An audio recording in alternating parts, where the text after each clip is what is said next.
Já estudamos estes 4 objetos GeneShoes. Nós dedicamos toda a primeira sessão do curso ao objeto transação.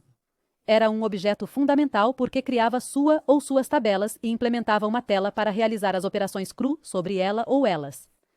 Depois, nos introduzimos no objeto painel web, que fornecia uma tela para poder pedir quaisquer dados ao usuário. Ou para mostrar informações, por exemplo, dinâmicas obtidas a partir de consultas ao banco de dados. Estes eram os 2 objetos que contavam com interface de usuário para realizar seus propósitos. Operações de CRUD em um caso e consultas no outro. De outro lado, estudamos o objeto DataProvider, como um objeto que permitia, em modo lote e com linguagem declarativa, devolver dados estruturados ou coleção, particularmente a partir de consultas ao banco de dados. E depois estudamos o objeto procedimento, um objeto mais geral que o DataProvider que permitia, em modo lote e com linguagem procedural, não só consultar o banco de dados, que foi o que fizemos, mas, como adiantamos, além de outras coisas mais, fazer operações de CRUD através de comandos. É o que veremos agora. Como fazer CRUD não com o objeto transação, mas sim com o objeto procedimento.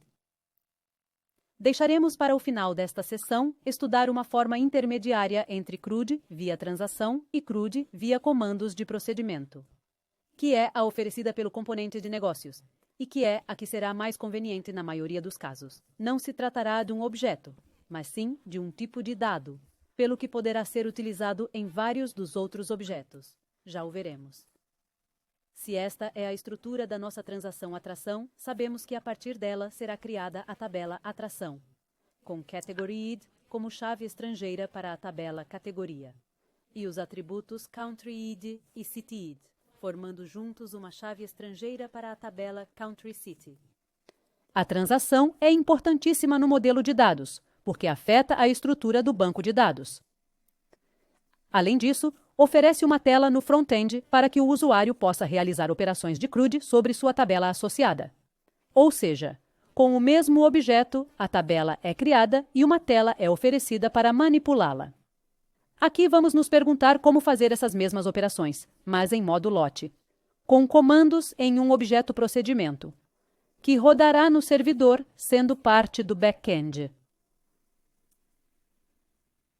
Na nossa KB, uma vez aplicado o padrão World Width for Web à transação atração, eram criados estes objetos, sendo este o painel web que implementava esta tela, que personalizamos tirando do grid os atributos identificadores que eram chaves estrangeiras. Oferece-nos um botão fora do grid para inserir uma nova atração, e 2 botões em cada linha do grid para atualizar a atração da linha ou eliminá-la. Em todos os casos, chama a transação para realizar interativamente a operação, passando 2 parâmetros, o modo inserir, atualizar, excluir, e o ID da atração, que será 0 para o inserir, mas o ID da atração da linha para atualizar e excluir. Vamos emular este painel web, pelo menos a parte do grid e estas 3 ações, mas chamando um procedimento ao qual chamaremos assim, para realizar as mesmas operações. Para isso, aqui está o World Width do padrão. E aqui temos já criado este painel web nosso, no qual inserimos um grid com atributos, ou seja, com tabela base, semelhante ao do padrão. Fizemos o mesmo que o padrão para atualizar e excluir. Adicionar estas 2 variáveis ao grid, caractere de 20. E no nosso caso, atribuímos na propriedade valor inicial, o valor que queremos que elas tenham, que são este texto, e este outro. E as indicamos no grid como de somente leitura. Com este botão, vemos apenas as propriedades que modificamos em relação aos valores padrão.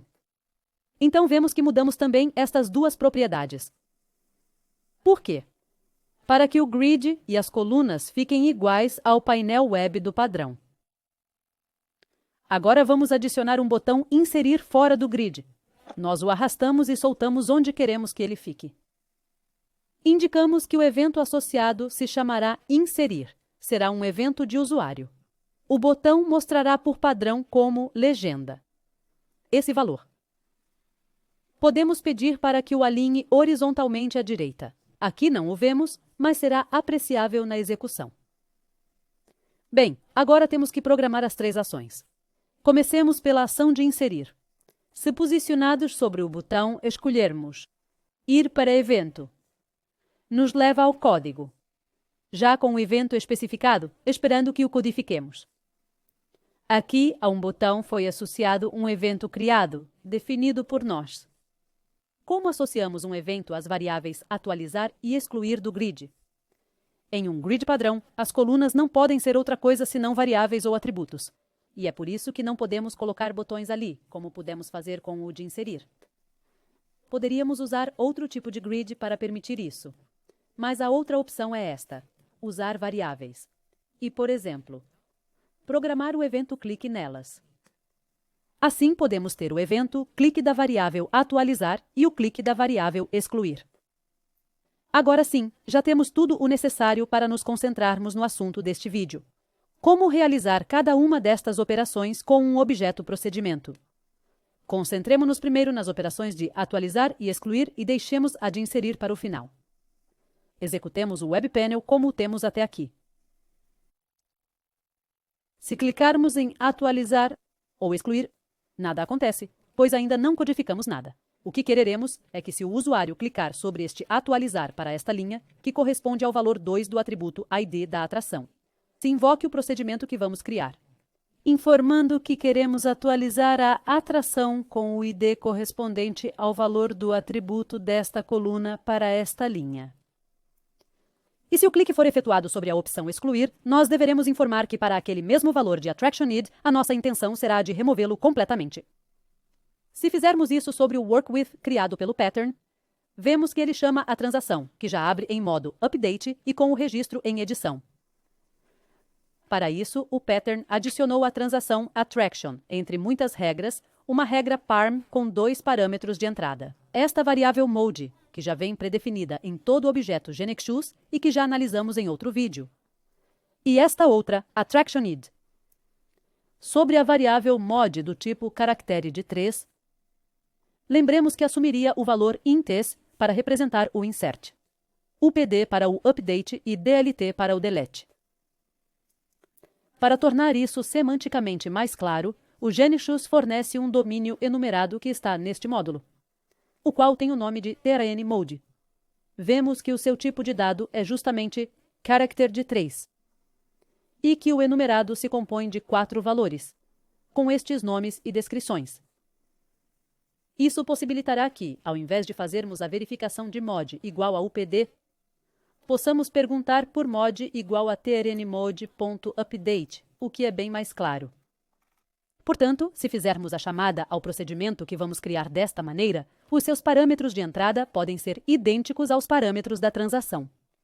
E se o usuário pressionar este update, então será necessário passar ao procedimento para que a variável mode o receba, o valor correspondente a trnmode.update, que é um outro jeito de passar o PD.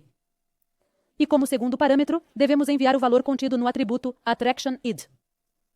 Claramente, para o delete, aqui passaremos este valor, o que fará com que isto seja recebido. E no caso de insert, o modo será claramente este, mas o valor de attractionId não é necessário porque justamente se inserirá um registro novo. Assim, podemos enviar qualquer valor, por exemplo, 0. No source do procedimento, devemos discriminar de acordo com o modo. Nós poderíamos empregar o comando if, mas parece mais adequado para esta situação o docase, que possibilita a escolha entre múltiplas opções. No caso em que a variável mode vier com este valor, aqui devemos programar o código para realizar a inserção. Em caso de vir com este outro valor, aqui programamos o código para a atualização. E se vier no modo de exclusão, aqui colocaremos o código destinado à eliminação. Façamos aqui uma pausa e continuemos no próximo vídeo.